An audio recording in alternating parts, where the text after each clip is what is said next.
Stage is yours. Okay, cool. Hey, everybody. This is my name is Frank Unpingco. I am the principal director of Domination Through Automation. And for this session, we are going to talk about organizational readiness for CMMC and what leadership needs to own. For anybody who's taken any leadership courses and stuff like that, this will probably be extremely repetitive, but we're going to try to gear it a little bit towards more just CMMC requirements and where you fit in. A lot of leaders, a lot of leadership may not be technical or part of the IT team, but it doesn't mean that they don't play a big role in what's expected from a CMMC compliant organization. So one of the first things we're going to talk about is what CMMC means to leadership. First thing I want to make clear is that this is not just a checkbox.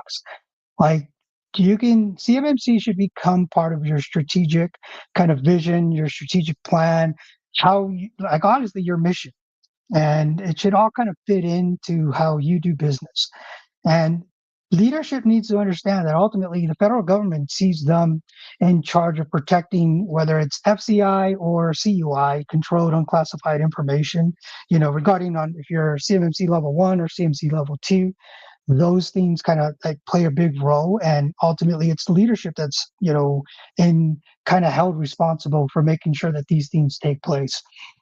In regards to DoD contract eligibility, if you have your CMMC level 1 going for CMC level 2, this all is from a government perspective. This lands on you. Like you're supposed to be driving, the train. Like if you hire somebody else to do it, cool, but ultimately you're in charge of your company, so you're the one that makes it go. So leadership needs to kind of be aware of that. And your reputation and trust. I think this is actually going to start to play an extremely a large part of contract negotiations and like, who's awarded. I think I see the day coming from when an organization loses a bid or loses a contract because something happened and their reputation and trust within the federal government is lost. So organizations need to be ready for that. Now, ultimately, if leadership doesn't own it, no one will. And it has to start from up top. They have to be the one setting the example. And we'll kind of go over how to do that here. But this is what CMMC means to leadership. So the first thing I want to help like kind of convey is you want to develop a vision. Like any program, any mission, the first thing you want to do is what do you want to look like? And leaders must articulate a clear cybersecurity vision. And what that means is like that this is where your system security plan comes in. This is where your overarching message comes into play.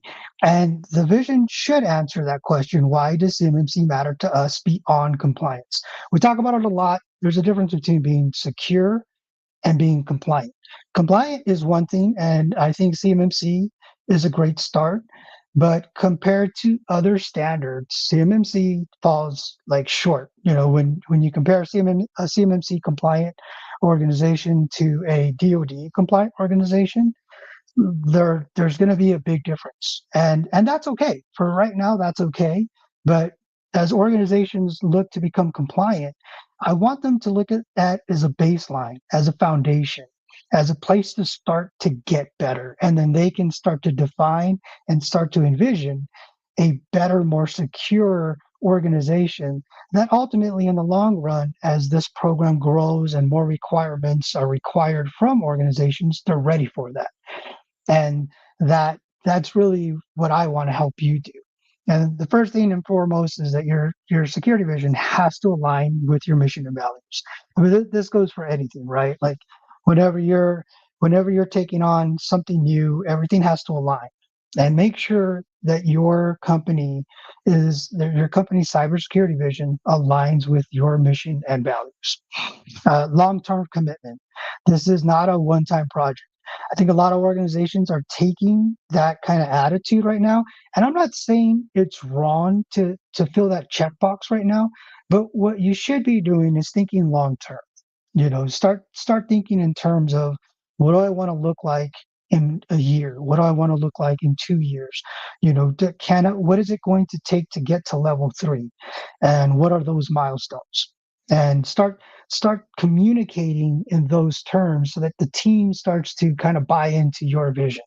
And you have to communicate this consistently from the top. The CEO of company, the CISO, the CIO, they're the people who have to be kind of leading this effort, because the moment that they start to say, well, I'm not going to follow this because of this, that's when everything starts to lose. Like your credibility foundation starts to get a little less secure.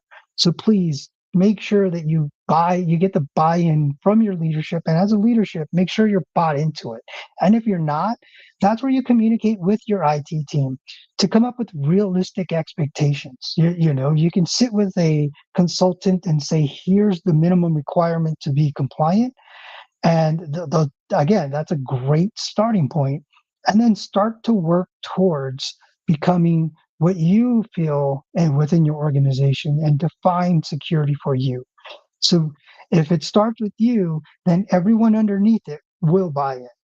And maybe not even buy in, but they will adhere, because you are adhering to it, and it's your program, and they understand that this is part of the organization. So once you have your vision, you got to execute, right? And when you execute, one of the first things you want to do is solidify your goals. And like what we see a lot of is like really bad goals being established. You'll see things like, well, we just want to get our level 1. And it's like, okay, so what is that going to take? So in the military and outside of the military, there's a term called SMART. It stands for specific, measurable, attainable, relevant, and time bound. And this is how we establish goals for our teams. And this is what we use to create our goals. And if you use this kind of acronym and this kind of methodology, you'll see that your goals are built around like a solid understanding and communication between leadership and everybody underneath it. If you can say, okay, we're going to be level 1 compliant before July 1st, and then start to say, okay, what are the measurables? Like, well, we need to first do our gap analysis, like Ray said in a previous session. All right, cool. When do we need to have the gap analysis done? We need to have that done by 1 June. Okay, so what is it going to take to get the gap analysis done? And then you start making those kind of milestones, right? And as you make those milestones, one of the things I would tell you is what we notice is that leadership tends to get like too involved. From a leadership perspective, you want to provide the vision, and then look at your people, and you guys agree on the timelines for the milestones. But then as a leader, kind of take a step back and let them come to you and tell you how they're going to perform these tasks. Because once you start telling them exactly what to do, then they lose this creative kind of instinct that they all have as cyber operators. And you don't want to lose that. You want to empower that. So you want to look at them and tell them, okay, I'm expecting you to perform the gap analysis by 1 June. How are you going to accomplish this? And then let them come to you, and you build, they come to you at a 2 weeks, whatever you think the time frame, to let you know how they're going to accomplish this. And then you agree or disagree, and you make modifications at that time. But as a leader, please don't take the creative control away from your operators, because it'll just kind of make them, it'll turn them off to this kind of challenge. And that's kind of where we excel as cyber operators. When you tell us that we can't do something, we tend to like look at each other and say, let's go. So please don't take that away. So you'll notice here what we have is kind of like a milestone framework. So you say, yeah, month 1 through 3, gap assessment complete. And again, for you as a leader, this is kind of what you're looking for, right? You're at a strategic level. You don't want to get it too far into the weeds to the tactical, and you definitely don't want to be invested in the operational, level details that need to be accomplished. You want to stay kind of surface level. You want to be able to kind of look at them, and you want to be able to, understand what they're telling you. So when they're providing you progress reporting, make sure that they're telling your story your way, whatever it takes for you to understand. And that'll be different for every organization. Every organization leadership level is going to understand things differently. So as operators, we need to understand that. And as leadership, you need to tell us that. Do not be afraid to look at your people and tell them that you don't understand what they're telling you. Right now, as far as like security goes, we live in a world where there's a lot of graphs. There's a lot of donut graphs for whatever reason, a lot of numbers being displayed.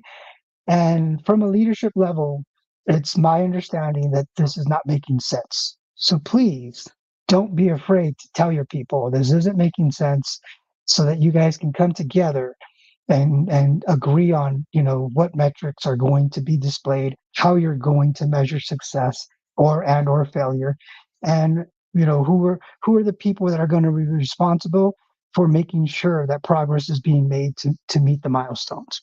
And ultimately, from a leadership perspective, money is everything. So if you could tie your budget cycles to the contract timelines, and then tie your milestone framework to those budget cycles, you'll be so much better off. And you'll notice that your CEOs, your C-suite will be more willing to spend money to make sure that this happens, because it's part of the budget. This isn't like a lot of leaders told us that they get really upset because it's not embedded into the budget when it could be. We knew that this server was going to be going out of life cycle and out of support at this time. This OS is going out of support at this time, and they didn't tell us. And that upsets them. And a lot of people don't spend money on cyber because they don't understand it. And if you can help your organization, help your leadership understand this stuff, then there'll be more, and you can tie it to the budget cycle and stuff like that. They'll be more than willing. I don't know about more than willing, but they'll be more willing to spend the money on these type of things. So after that, you want to lead by example. Be like we talked about it before, that leaders' behavior sets the tone for the entire organization. I can't stress that enough. I have not been part of a successful cyber audit or a successful cyber organization where leadership isn't a huge part of the success. And they don't even have to be heavily involved, but they definitely lead by example. They're the ones who complete the training first. They're the ones where if you do have the opportunity to have test bed systems, and these are the systems that get the patches before everybody else does. These are the people. These are the leaders that are like, no, I want to be part of the test bed because I'm not going to ask anybody else to do something that I won't do myself. These are the people that are just kind of step up and kind of lead by example. When everybody kind of sees that, you start to notice as an organization, like I won't say complaining, but kind of like those little comments of, well, why do I have to do this? Those tend to go away, because if the leader can do it at a very high level, then there's no reason for me not to do it. So as a leader, if you can lead by example, man, you'll help your organization out. So, like, I can't even tell you how. There's not really a measurement for it, but I can guarantee you that it's been my experience that that'll go a very, very long way. Another thing that I would encourage leadership to do is learn and prepare for the future. Where right now you're worried about CMMC level 1, start to learn about level 2. Start to learn about level 3. Look outside of CMMC. Within the DoD, I can tell you that we like CMMC is kind of based around NIST 800-171, and it's not a bad program, but within the DoD we kind of live more within 853. So I would tell you to start looking into 853.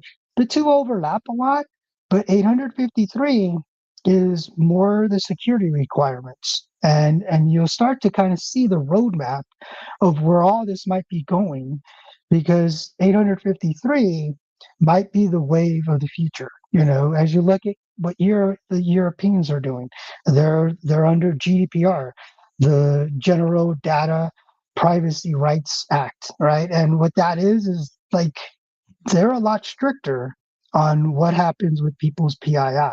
Start to learn about those things. Start to learn that this will help you provide and create your vision for the future. Your future might be to go across the pond and do business in Europe. And if you are going to do business in Europe, then you do have to get ready for GDPR. And you start to notice that fundamentally, all of these programs kind of start, like they kind of have the same baseline. So, as Ray kind of said in her session, there's a lot of really, really good things already taking place. As a leader, your job is to help articulate that, help, kind of display that message to everybody so that if there's a lot of really good things already and we can get better. And this is how we're going to get better. And this is, the milestones and these are the smart goals that it's going to take to get better. And as you kind of go through that process, you'll start to notice that this was already part of our operational organization. So why did we make such a big deal of this? And you made such a big deal of this because you had to, right? It was something new. It was something we all kind of saw coming, but it doesn't mean that it's not going to disrupt, your organization. And if you can better prepare your organization for that disruption, you'll start to notice that as you move through, GDPR 853, that your company's resiliency is well past, that making that even a disruption. They're just more, I'll never say welcome, because security is never supposed to be a welcoming thing. It's always, it's always going to be a disruption. But if your company has the right vision, the right programs in place, then those become easier to take on. And then for your organ, like one of the things we tell every leader is, I have this quote that says, like, great leadership isn't just about the effectiveness of today, but the efficiency of tomorrow. And as a leader, one of your goals is to get ready for next year, to build that lasting excellence.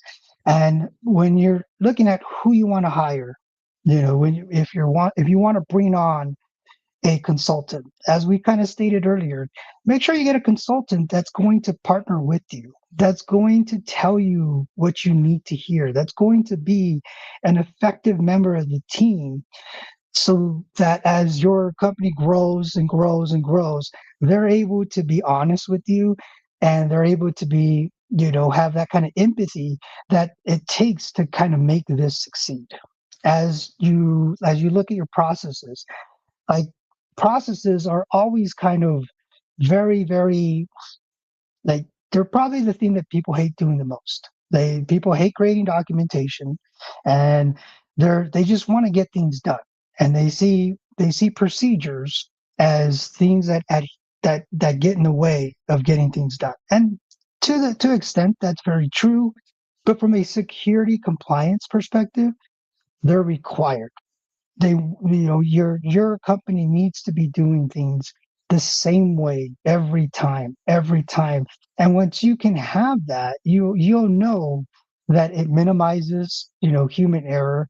It minimizes, you know just mistakes in general, whether they be procedural or human. And you'll have a lot more confidence in your program.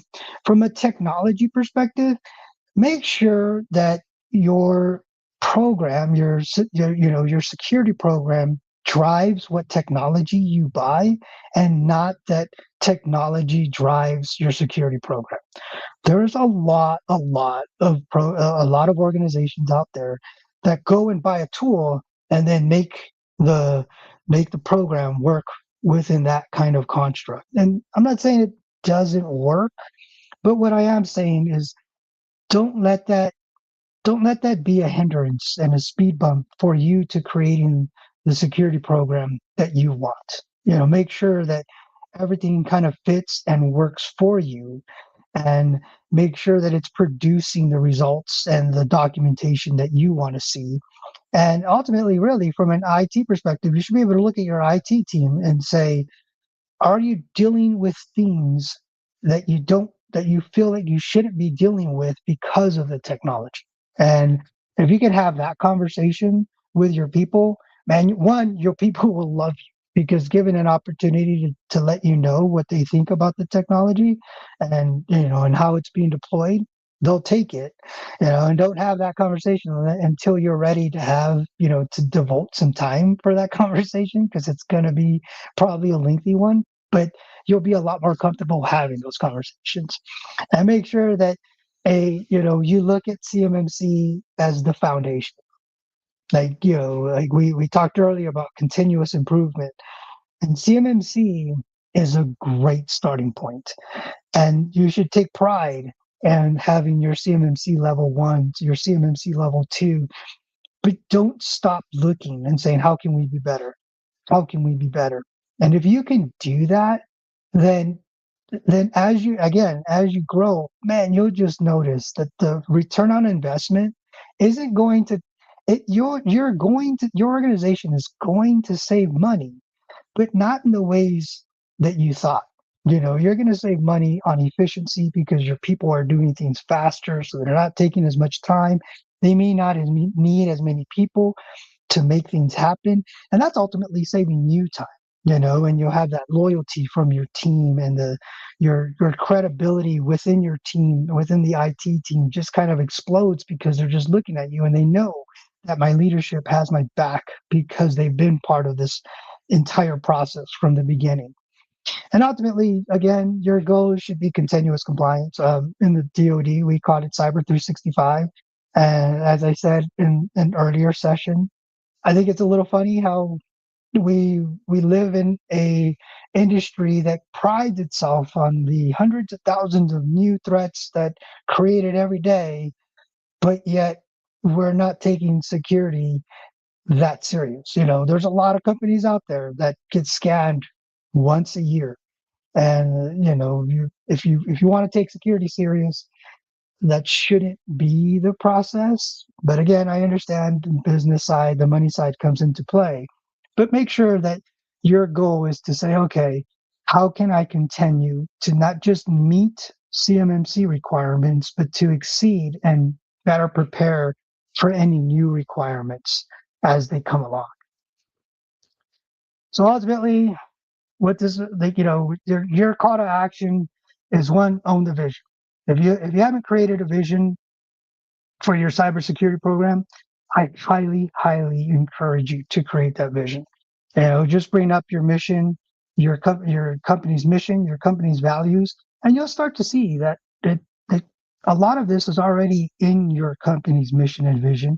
You just need to fine tune it so it meets cybersecurity requirements. Set those measurable milestones. Meet with your teams.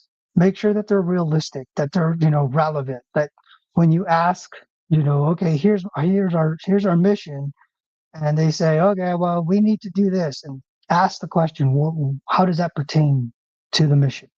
And make sure that you're making those smart goals and you're time bound and everybody's held accountable to those goals.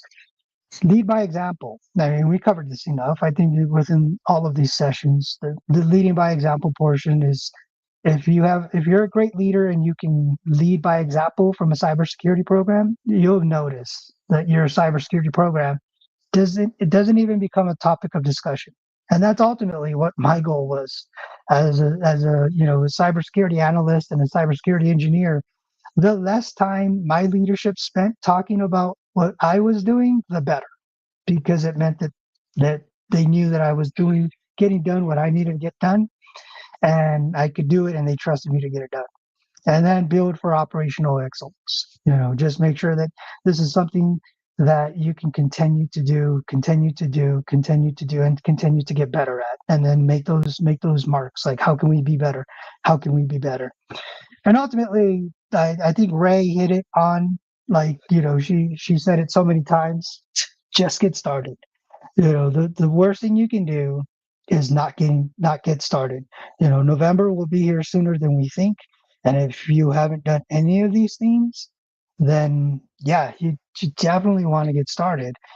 But a lot of people are hesitant. They procrastinate. I'm not going to sit here and tell you that that's not me.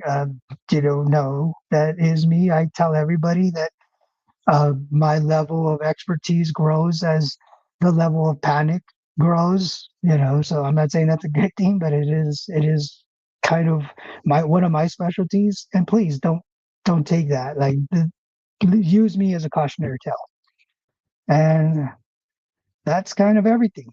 So there any questions, or I would love to what I would love from our panel is kind of experiences that you've seen, you know, with good leadership and bad leadership. We don't have to say names, we don't have to, you know, give specifics, but I would really love to hear examples, you know, good and bad from our panel if possible. Yeah, I can jump, Frank. Absolutely. You know, in the Navy, we had a captain. She led by example. She was the first one to take the PT test. She was the first one, you know, to tackle everything head on, and she practiced what she preached, and that set the tone for everybody. So, but yeah, just the cybersecurity, make sure that they're not allowed to install programs on their home devices, things like that. It makes it easier. Yeah, great, but you should separate the work device and the personal device. But yeah, if they follow the example, everybody else is encouraged to. It sets the culture.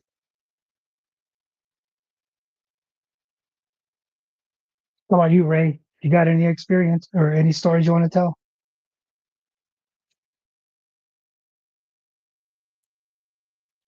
Say that again. I was just wondering if you have any stories you can tell, good or bad. From the experience I've had so far. Yeah. Oh, off the top of my head.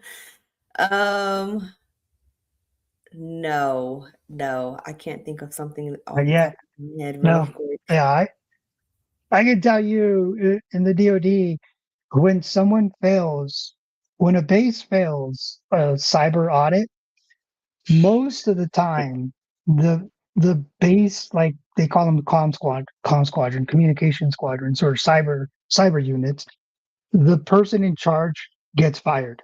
So I've been in rooms where we got told we failed, and then the very next day they're like, no kidding, packing their house and, you know, getting ready to leave. You know, like people's Yeah. in the military, people's no kidding, like their career kind of depends on how well they do. And a lot of it has to do with the fact that these people, they're like, you know, company grade officers, and then they go and talk to high level officers, and they're telling them, you know, oh, we're good, we're good, we're good. And then the audit hits, and then it turns out that, oh my God, we're not good at all. So the higher ups look down and says, dude, you've lost all credibility. So I don't trust Yep. you anymore. And if Yep. I don't trust you, you can't be leading. You know, so I've seen that. I've seen like some CMMC level 2 companies where again their whole mentality was like, well, we got it a year and a half ago, so we're good. And to the point, it was kind of crazy how nonchalant they weren't about it, because you know one of the requirements is BitLocker, right? You have to have BitLocker turned on your systems, and we were giving this guy a hard time because he turned on his system and he's like, oh yeah, this thing's compliant. And he turned it on and there was like no BitLocker, you know, pin that popped up. And we were like, what the hell? I thought this thing was compliant. He, no kidding, looked at us and said, oh yeah, we took that out. You know, because it was a pain in the butt. You know, and we took it off. And we were just like, man, come on, man. Like this is exactly what we're talking about. Like you're supposed to be leading the way. And he didn't like the fact that you had to put a 6-digit pin in when your system turned on. You know, that like 6 digits. that was the inconvenience. You know, and it kind of irked us because, you know, these are the people that lose their laptops and then all their information is out there. And it's upsetting. So that's been my experience. Yeah, 6 digit pin. What's so tough about that? Honestly, what's that? An Right? extra 10 Yeah. seconds? Come on. Yeah. Oh, it's so like, and then we were part of a panel where this organization, they kind of looked at us and they told us that there wasn't a system that they couldn't break into. And we were kind of like, okay, totally acknowledged. Yeah, I was part of a disarray team and I totally acknowledged that yes, given enough time, there's nothing that's unbreakable. But it was a little funny because they looked at one of my systems and I was like, cool, go ahead, show everybody that this can be done. And they went to turn on the system and the BitLocker came on and they literally looked at me and said, hey, put the pin in. I was like, no, this isn't how it works, bro. I was like, no, that's part of the security. And they're Yep. like, well, we can't do anything unless you put the pin in. And I kind of looked at the panel and I was like, exactly. Like this is given enough time, yeah, they could break the pin. But Yeah. security, like I just thought it was funny how nonchalant they were just looking at me and like, put the pin in for this. And I was like, what? I mean, I'll tell you, I got into not in an argument with Apple, but one of the things I hate about Apple is if you notice, their phones don't have like multi-factor authentication capability. You cannot, you either have the PIN or you have the Face ID. We were talking to an Apple rep and we are like, dude, why can't you have both? Why can't I have my face recognition and then the pin pop up? And they looked at us and they just, because we don't want that. We were just like, come on, man. Like, you're supposed to be helping leaders like make this stuff happen. So there's been a lot of those type of discussions that take place that, I mean, Microsoft, like, again, I love Microsoft, but Microsoft's like mentality of, well, we trust you to take care of your systems is it's a little rough, because the reality is, Ray, they could deploy a system that's CMMC compliant. Like they could do that, right? And then have you step back if you wanted to. But they don't do that because that would that would make it a little bit more difficult for them. And those are the little things where I'm just like, come on, man. Like everybody trusts, everybody puts complete and utter faith in you, as they should, as I do.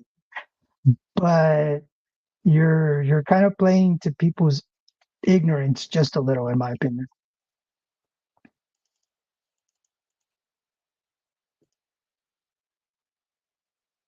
I don't know. That's all I got, Felipe.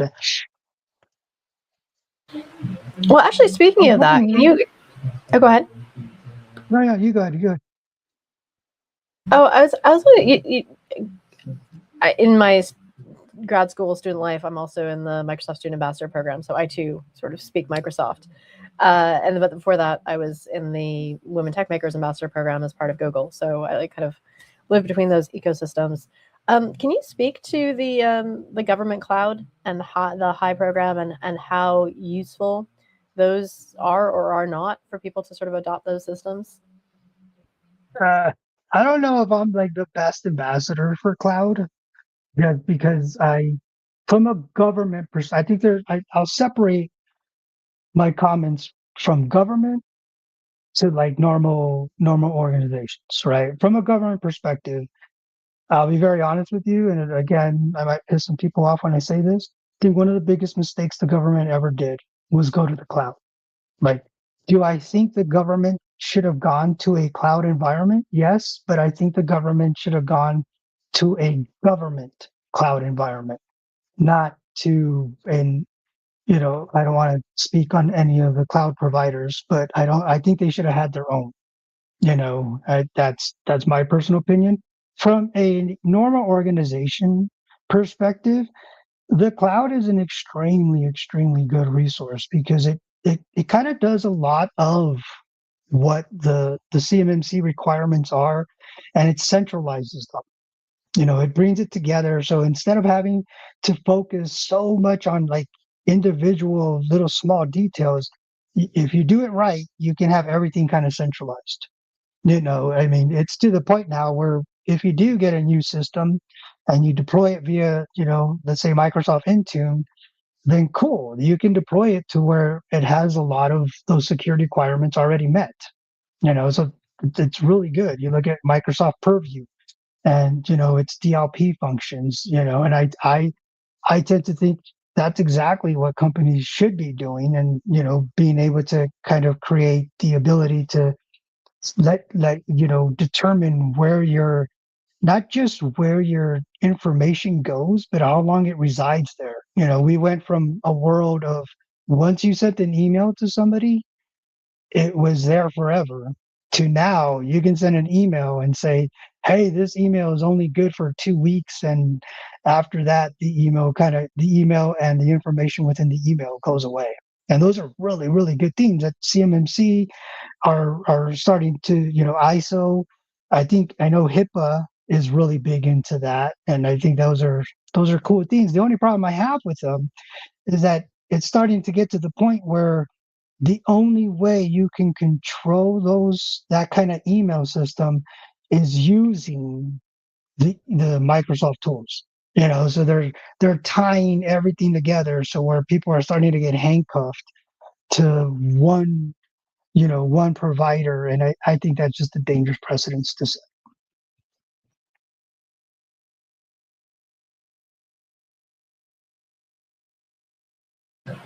I appreciate that. I was hoping we'd have more discussion. I agree. I was hoping Ray would be like, yeah, I dealt with this one company where the CEO stalked, but no, I guess not. I guess he works with a lot of good companies. No, to be honest, I had missed kind of like the beginning, so I wasn't exactly sure Okay. what you were asking. But a lot of what you're saying, I can agree with you on so many different aspects. Yeah. It's almost like I want to deep dive, but I know we have a certain amount of time. But I All right, agree we'll with get what there. you're saying. I think John, you're just barely getting introduced to it, right? You're barely going into the CCA and CCP stuff. I just got my CCA, so yeah. I mean, I've done a lot of RMF and what you're referring to, but as I'm just starting my journey as an assessor, looking into definitely getting into that more. So your stories will come later as you Yeah, start to lose I hair. mean, yeah, As you start to lose yeah. hair, that's why I don't want Hopefully, to we go get a good leader, down that road. like you were talking to. I'm already losing the hair. I'm holding on. So. Yeah, I think these organizations, some of them are really pushy. I need my assessment and I need it now. And it's like, I'm not sure about that. Or, they are starting to see in reality they're not as informed as they thought that they were within their environment. So I think it's just it's a holding a mirror up to your business, which is a good thing. Sometimes And it's it funny takes because go ahead. No, I was going to say sometimes it takes self-reflection, like anything in life, to realize where you can make improvements, where you stand. So it's a gift and a curse. Some people can't face themselves in the mirror, but in order to get to the next step in your business, if you have to do it, you have to face those ugly truths sometimes. And sometimes the ugly truth is, as management, you have almost not let your business go, but let it go in a sense of you're unaware to what's going on. Have you been part of those awkward conversations where you're honest with like the C-suite and the IT people are like off to the side, and the C-suite people are looking at their IT people like, what the hell have you been telling me? And you're just there like, can I go now? Because They're looking at them, looking at me, looking at them, and everybody's just like. Like, they get mad at you when they show you, because I show them the slides. I'll show them the slides. Like, dude, this is what I'm gonna brief for leadership. Well, can we change this? I'm like, nah, bro. Like, that's like, I wasn't brought here for that. I'm sorry, but hopefully you guys can have those conversations. But it's kind of funny. Yeah, like I was saying earlier, the assumption. So I thought so and so was going to do this. Well, no, I thought so and so was going to do that. Well, this is such and such role, and it's like, okay, let's get on the same page. It's not a blame game. We have to just figure out how to get in alignment and figure out the best practice moving forward. You can't cry over spilled milk. It is, what it is now, but where are we trying to get to? So, just being I could accountable. see And you. I could see you being great at that, right? Because, like, you have that kind of demeanor. You're nice and calm and everything. Where I'm more like, I'm in the back, kind of like laughing, like, oh my god, like I'm not egging them on, but I'm definitely not like being as calm as and collective and probably as professional as you are. So I I'm pretty am sure you're one of the calm. better ones. I just laugh. I am calm, and then they go on their whole spiel, and it's like, okay, but let's get to the point. So they have this grand explanation, but they can talk, but they're not saying anything. So Yeah. yeah. Yep. Well, this is excellent. Thank you so much. We're going to wrap this up, and we're going to meet John in the next session for our CMMC certification pathways, CCP, CCA, RMF, and the NIST 800-171. So continuing to be excited to learn all of these things. And thank you so much for this conversation, specifically related to the leadership, and then understanding those differences between cybersecurity and compliance, and where they overlap and where they're completely distinct. And I appreciate it. And also, yeah, who does what? I mean, just remember the story that was kind of popped into my head as we wrap up was just when I worked for a startup in Colorado. There was just one day, like, it was super icy by the front door. And this is where I feel like tone at the top. It's like, I wasn't going to actually take that issue to my boss. He would have had zero interest in it and really couldn't care. But I actually ended up with one of the C-suite guys, our director of operations, and was like, can we do something about that? That feels really dangerous. And he, 5 minutes later, he's out there with the salt. And I appreciated that. I think that's where employees really need to know. It's like, if you see something that's not on my job description, like, let's deal with the ice.